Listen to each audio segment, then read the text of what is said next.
Hello. I just had an insight about death. And maybe I mentioned that before. I don't know if you're interested in that, but my father died 10 years ago. Nothing spectacular.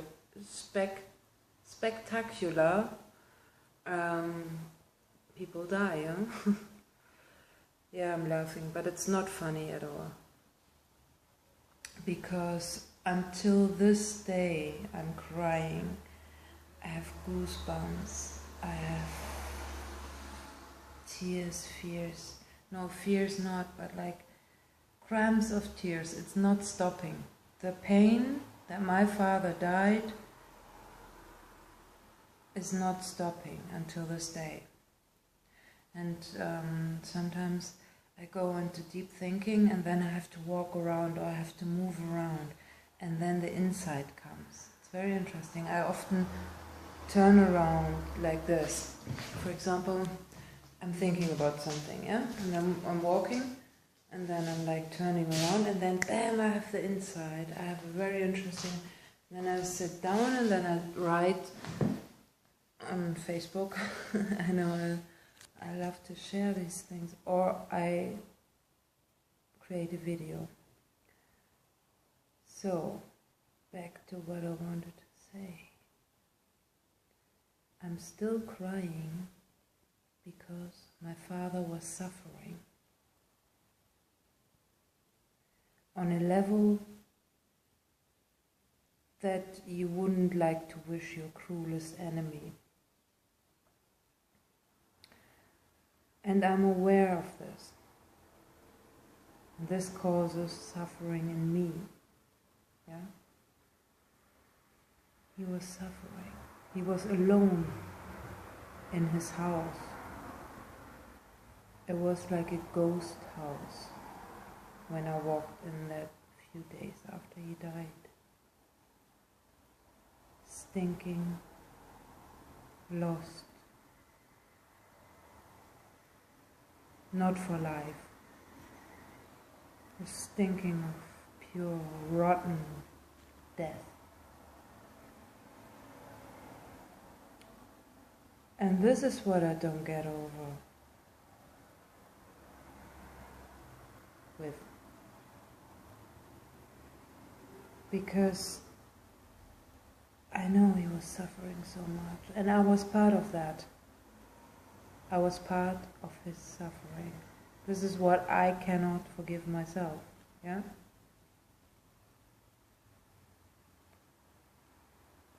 I'm his daughter. I wasn't there.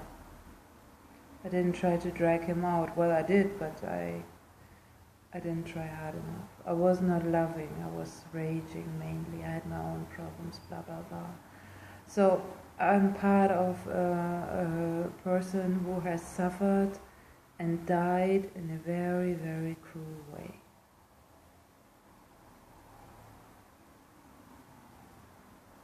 I don't need to go into the details. And then, on the other hand, I was thinking about a guy who died, who I was writing to on Facebook quite intensely. He was actually quite someone who, well, actually he used to be a hooker, a male hooker, he told me anyway.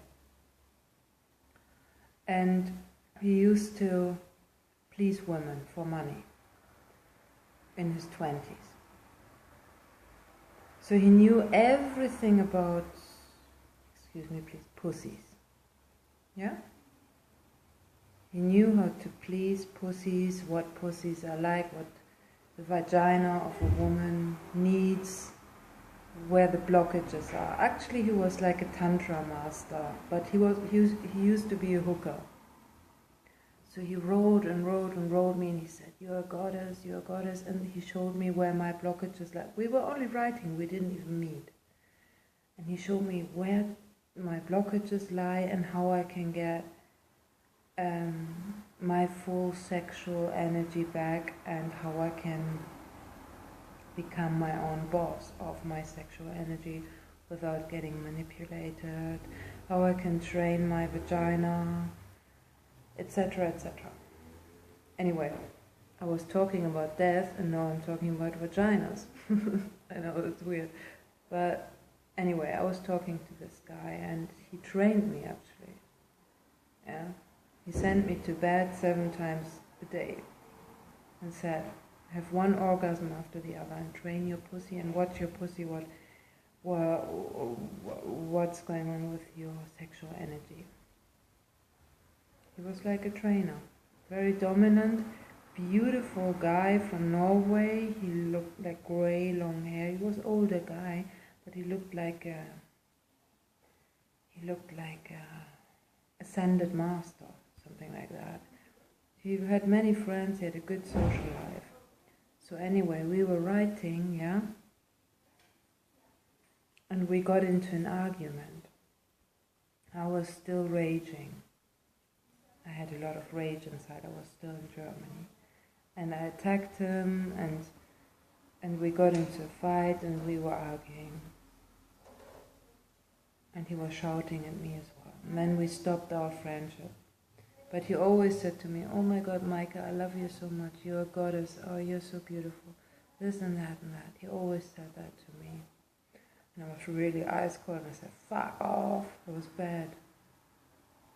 Not feeling much, huh? Terrible. I liked him. I seriously did like him. A very, very interesting guy. And I was just walking around in my room, and I thought about, oh yeah. And then after a while, I went on his page and I wanted to apologize to him. And suddenly I saw all these postings, R.I.P., rest in peace, darling, and whatever. I was like, what the fuck? This is a joke. No, this is just a setup, you know. He hasn't died. But he died. Just a few days after we had this argument.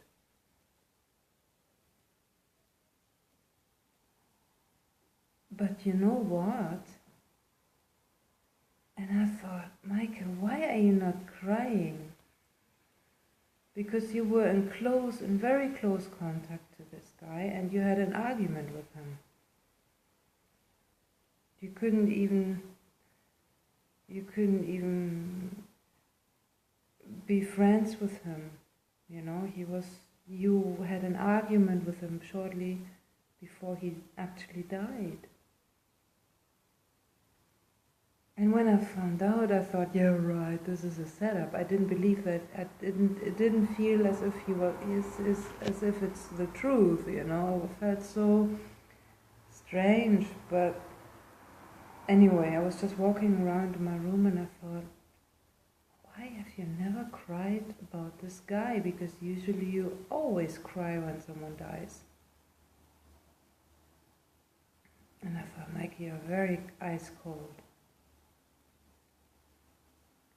Maybe I am. But then I thought, it's because he was surrounded by family and friends. He had a beautiful house, a huge garden, loads of animals. He built a paradise, basically. He had many friends, beautiful children, family. He was not alone. He had an exciting, great, beautiful life. And the main thing is, he was not alone. And he had everything. He had children, he had everything. Love. Maybe that's why I wasn't crying, you know? Because the greatest suffering is when you are lonely, lost, when you have nothing, when you are nothing and when you have nothing, and then you die. That is pain and cruelty. This is suffering. And even the worst pedophiles or whatever, yes, they deserve it. But I wouldn't wish that to anyone.